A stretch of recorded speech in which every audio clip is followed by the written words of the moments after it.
Hello, and welcome to the Massachusetts Farm to Table podcast, where we explore the fields, kitchens, and stories that make the Massachusetts food scene so special. I'm your host, Nissa. Each week, we'll connect with farmers, food producers, and the community that makes the Commonwealth's food scene so vibrant. Join me as we meet the passionate farmers, food producers, and chefs who are shaping the farm to table movement right here in Massachusetts.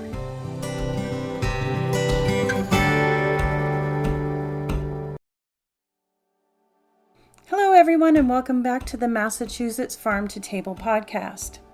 This week I'm sitting down with Jody Jess of Buckhill Homestead in Westminster, where she milks a herd of Kerry cattle. We talk about raw milk, cow genetics, and natural beekeeping, as well as the costs of small farming. It's a delightful interview, a little bit longer than normal, so grab your favorite beverage and a snack and settle in for this episode of the Massachusetts Farm to Table podcast. Hi, Jody. Welcome to the podcast. Hi, Nissa. Thank you for having me. It's good to have you here. Can you start by telling us a little bit about your farm and how you get started? So I am a fourth generation farmer. I am farming I own 4.5 acres here. I use some of my grandparents' old dairy farmland that is owned by my cousin. So I'm really only on 4.5 acres here. My neighbors are very helpful in letting me use their old cornfields, their old hay fields, and I make my own hay. I graze the dry cows and the steers down at the end of the road at an old farm that my girlfriend that lives on the next street purchased, just to keep it open. And I got started with Dexter cattle, and I was milking them. There wasn't that many people milking them. And I just couldn't make a full batch of cheese with one milking. So I had my mentor in New York called Ann Lord, Someday Maybe Farm, and she said, "You need Kerry cows."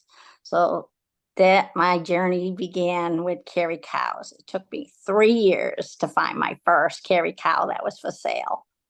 And I just fell in love. And my mission basically started as preservation of an extremely, almost extinct rare breed, where globally there's only 250 left. Really? I didn't know they were that rare. Oh, yes. And 65 are housed right now in the USA. When I first got into them, if there were 25, you were lucky. Wow. So they're extremely rare. Their milk is very unique. It's a lot like goat's milk, where the fat goblin is very, very small. Mm-hmm. So it's easy to digest. And the fat don't raise up. They have plenty of fat, and I test for that, so I know who is more fatty than others. You can do that with DNA. And they're the original grass-fed milk cow. They were the first cow that people actually went to Killarney, Ireland, and Kerry, and got their Kerry cow as their house cow, milk cow. And that's the story of them. So that set me on the mission of they need to be milked, because nobody was milking them. They were all in museums and places like that. So I started milking them, and I always wanted to open a raw dairy. Never thought I could, being so small. And, when my girlfriend bought the farm down at the end of the road, we were going to put it there, but the electrical was so bad, it would have been too much money. So my husband said, "Let's do it here." So then I got a hold of my inspector. She came here. She's like, "Yeah, you can do it here." Right. So we took part of my hay storage in my tractor port and put a 3-cow step up in there. We made our own step ups out of big cement blocks. And I made the milk house is actually portable. I can put it on the back of my truck and take it with me. It's totally self-contained. And I can even milk a cow in the back if I really want to, do one at a time. But it was mostly, that part of it was mostly for education of new farmers to see, you can lease a farm and move, because most do, and take your biggest asset with you, which is your milk house. That's a great idea. And they can be up and running within their inspector coming out and inspecting it wherever it's landed. Oh, that's so cool. I would love to see that. You're welcome to come. Anybody's welcome to come see it. Anybody interested? My whole basis for this at 62 is education of younger or older farmers that want to add a value product to their farm as raw milk. I'm happy to do that. That's why I did that project. That's amazing. So tell me about Kerry's. I know Dexter's are small. Are Kerry's also very small? They are. The females are between 750 and 650. They're small. I had to customize like the side so they didn't fall through them, because they're made for a Holstein, not a Kerry cow. So a lot of stuff is customized for their size, and most things aren't like anti-kicks aren't made for Kerry cows. They're made for Holsteins. So we have to put a pool noodle under them to hold them up so they clamp on the right part of the leg, So there's a lot of unique things you have to adjust, but it all in the end works. So I also don't pull my calves. I calf share, which I was told you can't do with dairy cows, because of, causing mastitis or whatever. We check that every day on every cow, and we monitor it very strictly, and we have not had a problem doing that. So for folks who don't know, sort of customers that might be listening, can you explain calf share? So calf share is when the mother's still feeding the calf, providing me milk to bottle for my customers, and it's a more natural way. And it's easier when they're weaned. So they start out there with their calf 24/7. We milk whatever they got, and then they go back in with their calves. And about 3 to 4 weeks, depending on what they're eating and how they're growing, then the mother will go out during the day, come in and get milked. We save some. They always save some because they're heritage breeds, so they hold back pretty good. And then they go in with their calf at night, and the calf drinks. So calf sharing is a way a lot of homesteaders do it, because either they want to be able to do other things and not milk, or be able to have that little flexibility of the calf able to drink out the mother. Right. So, and that's how I started as a homesteader, and then I moved into, deciding to open a licensed dairy and sell to the public instead of just for me. You mentioned that you were a fourth generation farmer on the same property, or? Yes, on the same property. The story was when I was the first grandchild to get married. So my grandparents, I was looking for a house and wanted some land. And my grandmother was like, we got all this land. We're not doing anything, because they were of age at that point. And why don't you build here? I'd rather keep the family together. And my parents live right down the road. My sister lives right down the road. And my cousin lives down the road. So we're all on here. The property's still pretty much all connected still. So That's great. So what kind of farming did your grandparents do?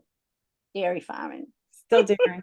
So you had a lot Both of sides. experience with Yeah. dairy. Yeah. My other grandparents live but my name of my farm is Buckhill Homestead Farm. My other grandparents were on the other side of Buckhill. And as kids, we used to take our ponies over there, So, and they're in Fitchburg, so I abut Fitchburg. And so that's, and my grandfather and his parents farmed that same farm also. That's amazing. So, and they came in from Germany, and I don't even know, it was in the late 1600s, I believe, when they came here. Wow. So, So you're from a very old family here. yes, yes. And it's, I always say Darian's in your blood, whether you think it is or not, or you can't find where it is. I believe it's in there. Because it's definitely a passion, that you want to do dairying. You mentioned that you do raw milk dairy. Yes, I do raw milk dairy, and So, that started because that's what I was doing for my family. right. So is it more difficult for you to get licensed in Massachusetts if you do raw dairy? It's not easy. It's not that it's hard either. It's you have to make sure your bacteria counts are and your somatic cell counts and all that has to be a lot lower than selling product to the plant.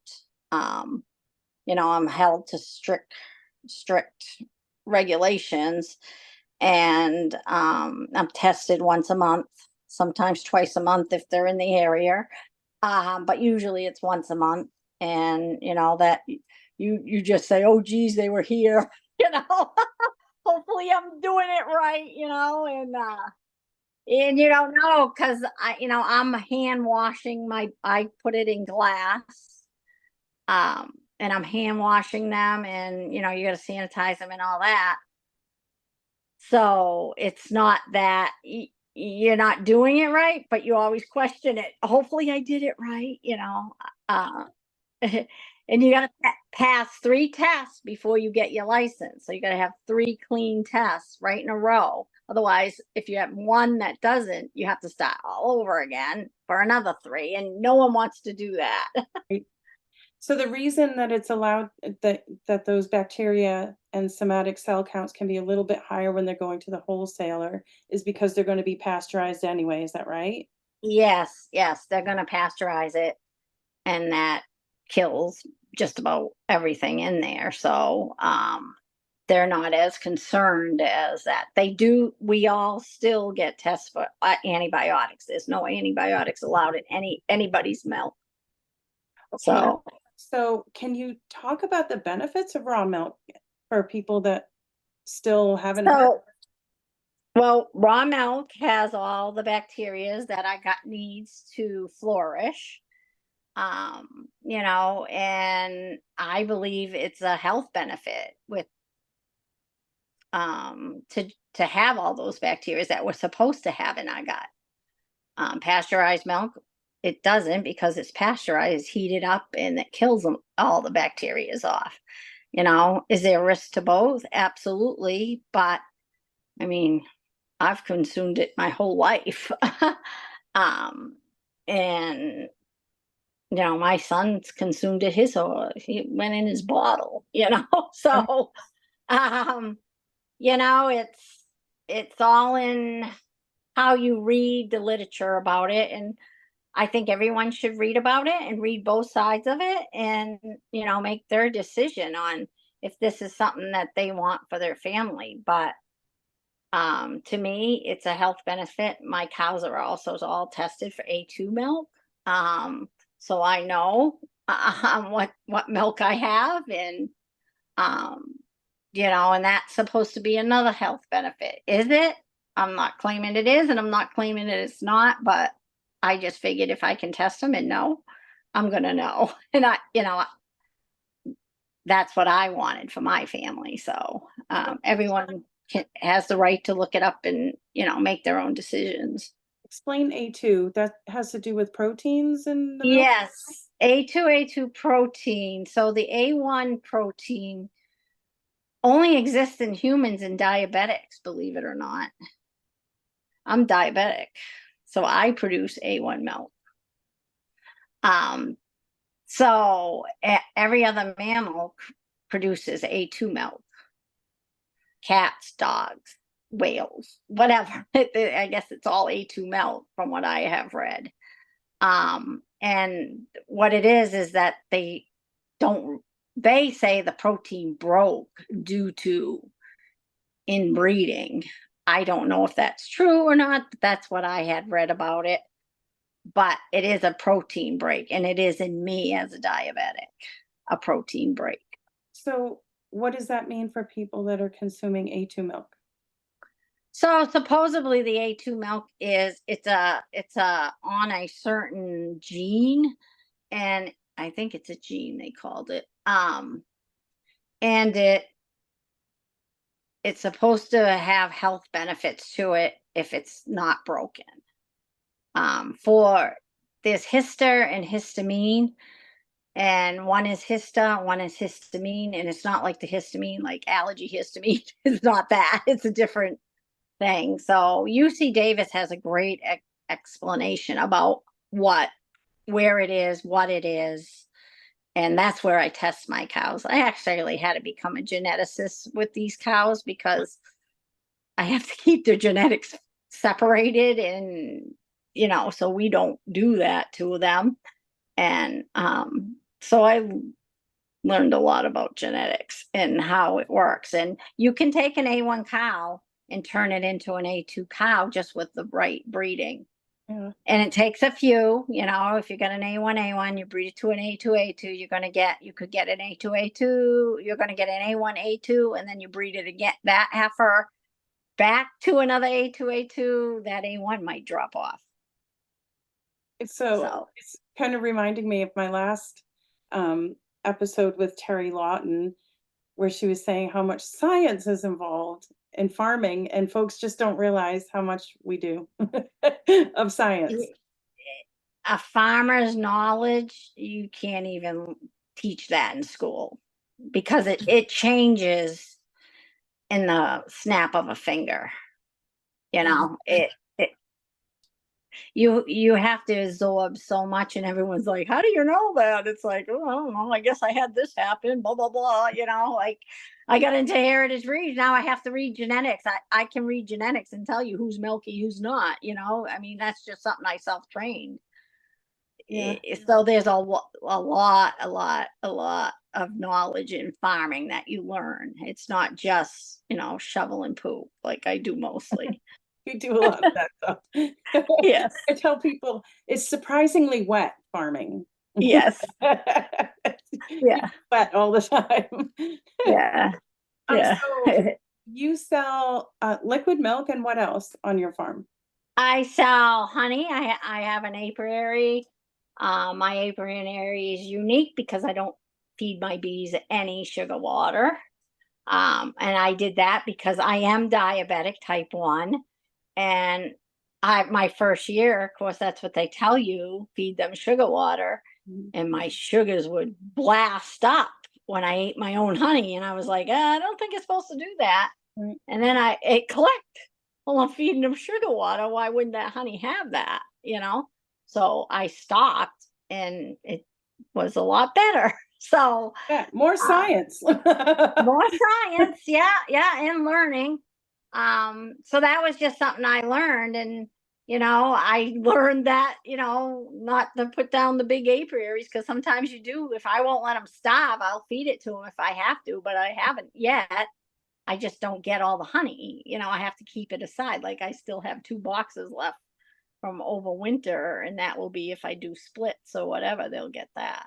So that folks who are listening understand that when you're a natural beekeeper, you save back some of the honey that you harvest in case you have to feed it back to them, because they use it as food. Exactly. And that, where I am preservation again, comes into play with that too. I don't always catch my swarms because I'm hoping they go find a tree with a nice hollow trunk that they'll live for forever. Yeah. Yeah. It's just the way I farm. It's, everyone does it different. I don't think good or bad of either one. I just know what works for me. Right. And everybody finds that in farming. What works for you might not work for somebody else. Exactly. Yeah. We've talked a lot about that over the first few episodes of the podcast too, where you've got to farm the way that works for what you're doing. and each of us has somewhat unique goals with Right. combination of the livestock, the type of farming we're doing, our family situation, the market situation where we are. So, Yes. so you have milk and honey. Do you sell beef as well? I sell beef. I just started with lamb again because I got rid of my pigs because they were too close to the dairy because you can't have them too close. Mhm. So I stopped pig farming. Um, and I got lamb. So she's gonna have her first babies, and we'll see how that goes. And I also spin and weave and all that, so it's a wool breed. That's excellent. What breed do you have? I have Stella. Stella's her name. She is a long wool. She is also rare, and I don't remember. Not a Cotswold. Stellar is. I didn't write it down, and I don't remember what she is. Sorry. That's I will come to me. It just went blank. I knew what it is, but she's she is another very rare sheep. So I am into the rare breeds. yeah, I am too. I love that. Eh, So you said you're on the border with Fitchburg. Do you sell only on farm or do you also go into Fitchburg and well, sell there?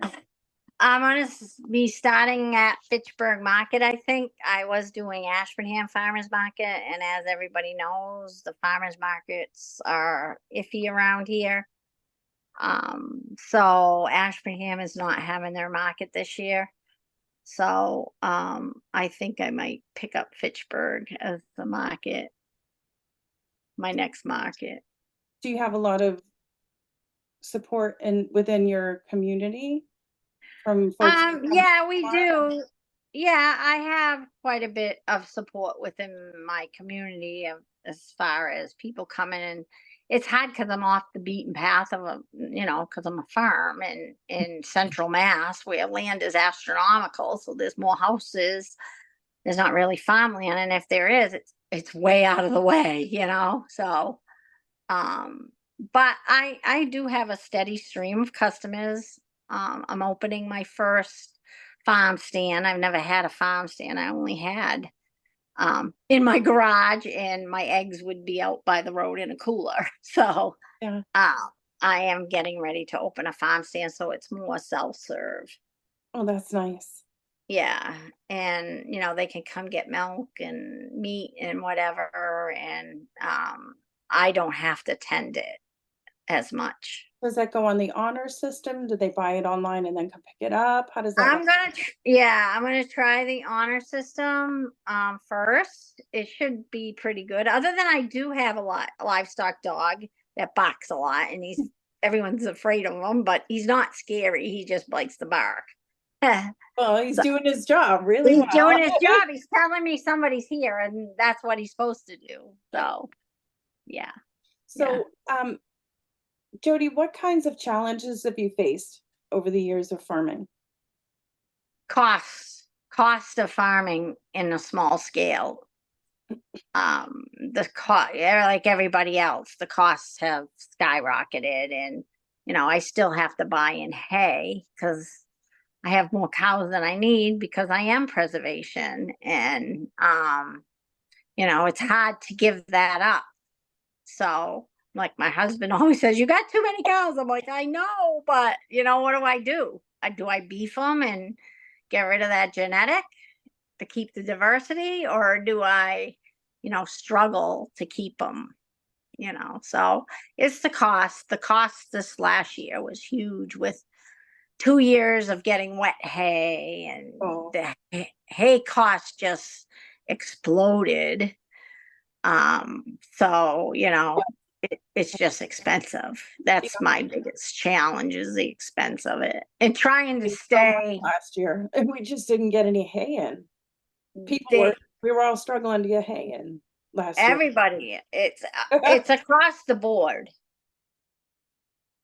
And that's one of the struggles people don't really don't see, and they don't realize, when a bale costs, 10 or more dollars to feed your animals, and it's only 30 pounds. I mean, they used to be at least 45, 50-pound bales. They're not that anymore.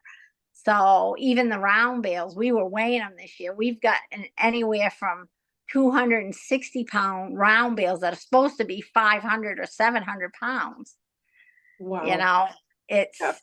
and I recommend that if any other farmers out there, weigh your hay, because it's not what's in there. And it's hard to weigh the wet bales because it depends on how wet they are. But if they're telling you it's 800 pounds, it should be 800 pounds.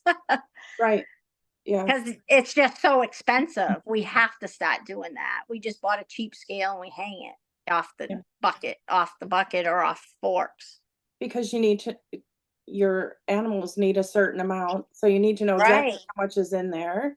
So you can calculate how much you need to spend. Oh, it's also, it's a lot that you do, and it's not just me. It's even the people that own horses. I mean, they're paying the premium prices because a lot of people don't feed they can't even feed any what we call junk hay, cow hay or whatever, so I don't know how they gotta felt it this year.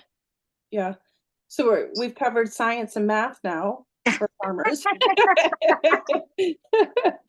Economics, definitely. Yeah. So so you mentioned about your mobile milking room unit. That's what I call it, a little unit. Yeah. And some education stuff you're doing. Can you talk a little bit more about that? I usually have, once a month, sometimes 2 a month, young people, older people come through. Some are homesteaders that just want to know how to set up a milking parlor or a milk room, or not that they're going to sell milk, but they just want to see how it's done, or how a claw works on a bucket milker, because I'm bucket milking. I don't pipeline. So, and just to see how does a bulk tank work. I didn't have any of that.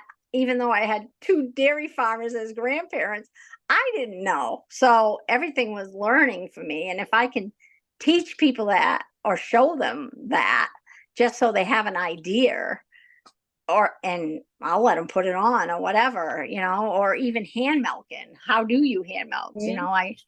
I'll teach them that too, so, and the more people that do it, the more expansion we're going to have with people doing it, I believe. Yeah, it's amazing the sense of accomplishment that folks get when they can actually draw milk out of an udder. Yes, it's not easy, is it? It is not easy, and it's all a feel thing. And once you've got the feel, you don't really forget. Right. That, and it's like it's a neat skill to have. So my mother, who was a dairy girl, she said, "Oh my God, I haven't milked a cow in 60 years." I'm like, "Can I milk her?" I'm like, "Yeah." And she's there pulling the teat. I'm like, "What are you doing?" Well, maybe you do forget how to do it. I don't know. Yeah, you do forget. Oh no. So I was like, "No, Mom, you have to, work your fingers down." Oh my goodness.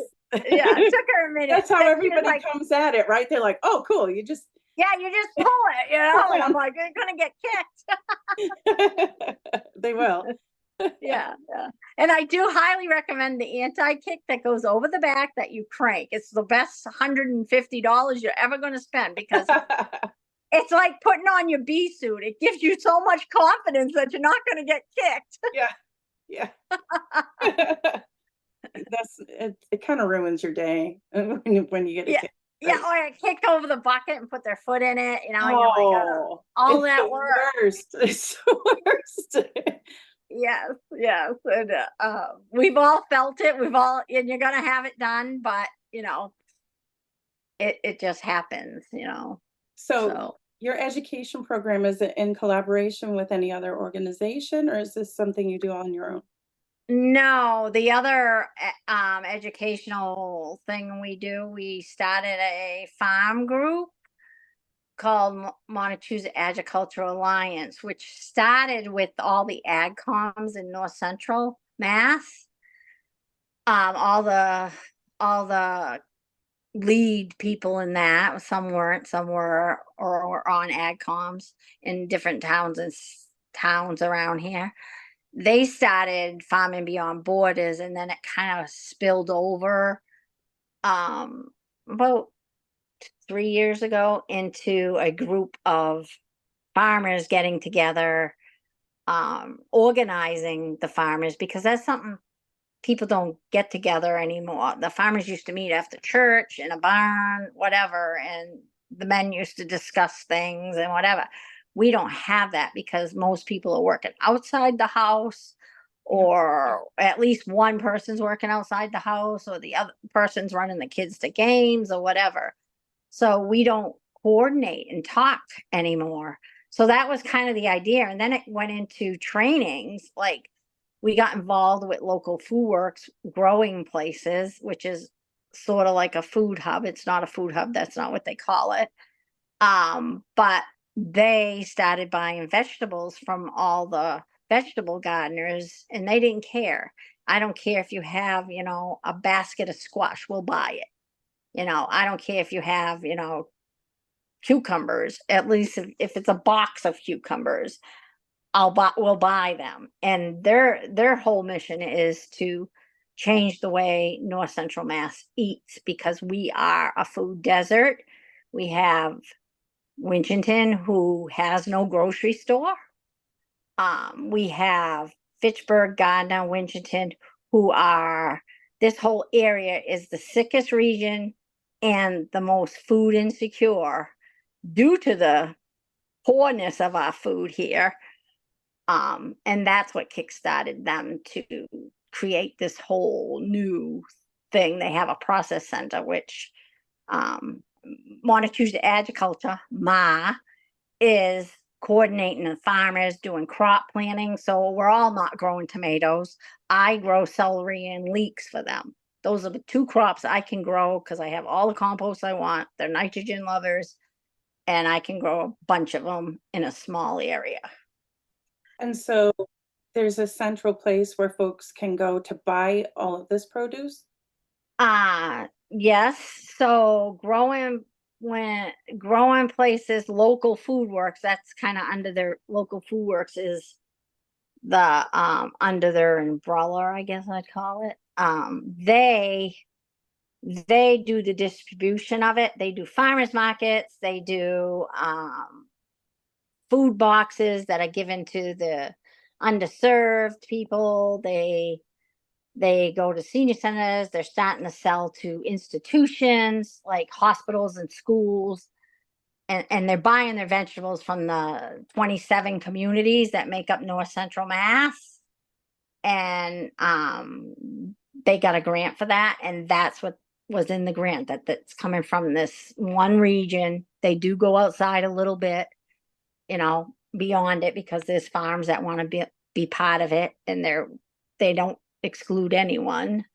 And but they focus on the small farmer, the homesteader, the one trying to struggle to make it. They don't have, they're not going into Boston to do the markets because they can't do it, because they just don't have the time.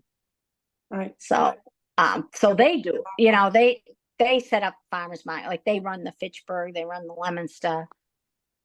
So they go to a few others too. And they work with they got other partners in this, like Heal and the Community Foundation. They got people that they all work with, and they got us grants to get high tunnels so we can upscale our production, make it longer season, and we got another small little grants coming out, so they've been doing all that for the North Central region, because we are ignored, because we're all small. Yeah. There's a few larger farms, but very few. Yeah.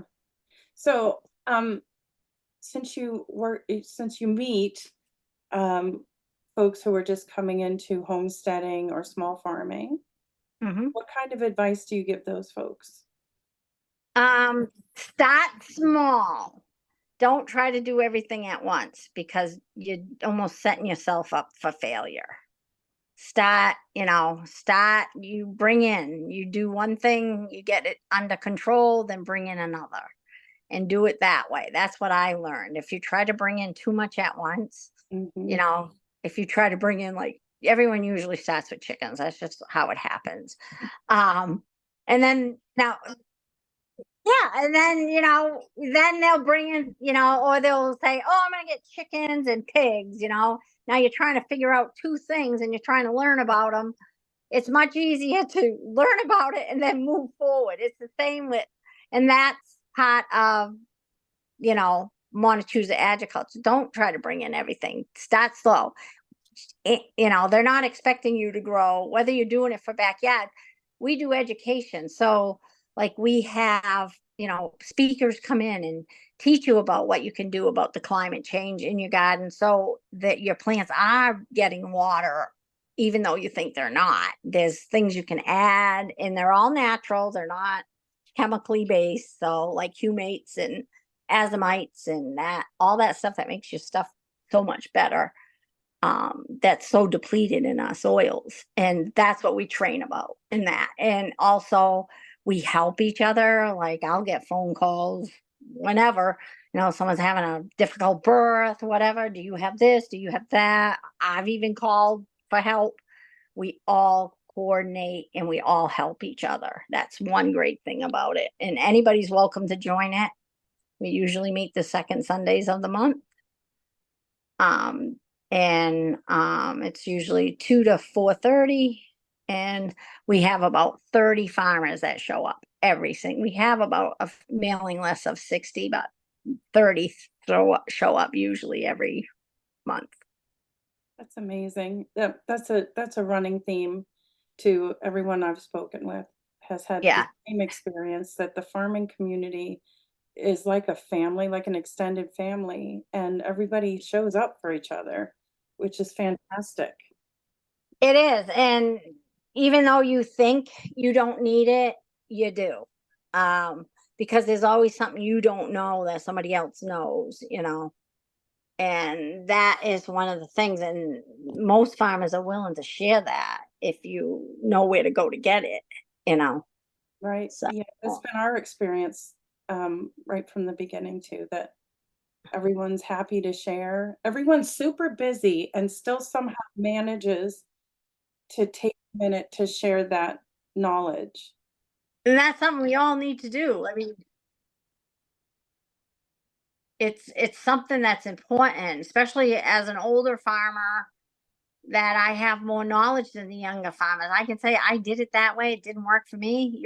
You can try it, but this is what I found worked better, and you might find a better way, but that way did not work. I don't know of any other industry that works like that. I don't either. The one thing we need to take out of it, though, is, like, that's one thing about Montechusett Agricultural Alliance. We always say we're not competition. We're all there to support. That's it. Everybody's got to eat. Everybody's gonna eat. There's plenty out there for everyone, and it's not competition. And farming always was competition to some of the ag people, and it's not, because there's plenty of people out there that will buy your products. Absolutely. So we're coming down to the end, so I have a fun question for you. Okay. If you could invite any 3 historical or living people to dinner on your farm, who would they be and why? It would be Temple Grandin. That's the one person that amazes me. To overcome autism and to relate to animals the way she does. I don't think a lot of people know Adam slaughterhouses use her system. Yeah. And it's a more comforting system for your animals, and it's so they feel at home. They don't feel like they're alone or panicked or whatever, and she's just an amazing, amazing woman. to relate with animals, because you have goats, they all have their own personality. And they all have, yeah, and they all have their own quirkiness, and they all have, they're just like people. They're no different. They don't talk in our language. Our language. They talk when you wean, though. They sure do. Yeah, those babies sure do, don't they? They're like, oh, I don't really like this very much. Where's my mama? Yeah. Yeah, so that would be one person I would love to sit down and have dinner with. My other person would be Elwood Quinn. He's up in Canada, and he was the director at one time of Rare Breeds Canada. So he has a lot of stories, and they have a big Quinn farm up there, and he went from this little backyard farm to this giant producing farm. And the stories he's got are incredible. And I've never really sat down with him for a dinner and for any length of time. It's always been little things about rare breeds. So he would be another one I would love to pick his brain. Yeah. Great. And so I'll have links down in the show notes for folks if they want to check you out or any of the resources that you've mentioned today. Okay. Jody, it was so nice talking to you today. Thanks for making time. I know you're busy. Thank you for having me. This episode of the Massachusetts Farm to Table podcast is brought to you by Renaissance Farms Permaculture and the shop at Renaissance Farms. Please visit them online, and while you're there, sign up for the weekly newsletter and get 15% off your next order from the shop. Each edition of the newsletter includes farm news, articles, recipes, and updates on upcoming classes, courses, workshops, and special events. Subscribers also receive exclusive subscriber-only discounts each week. Links are in the show notes.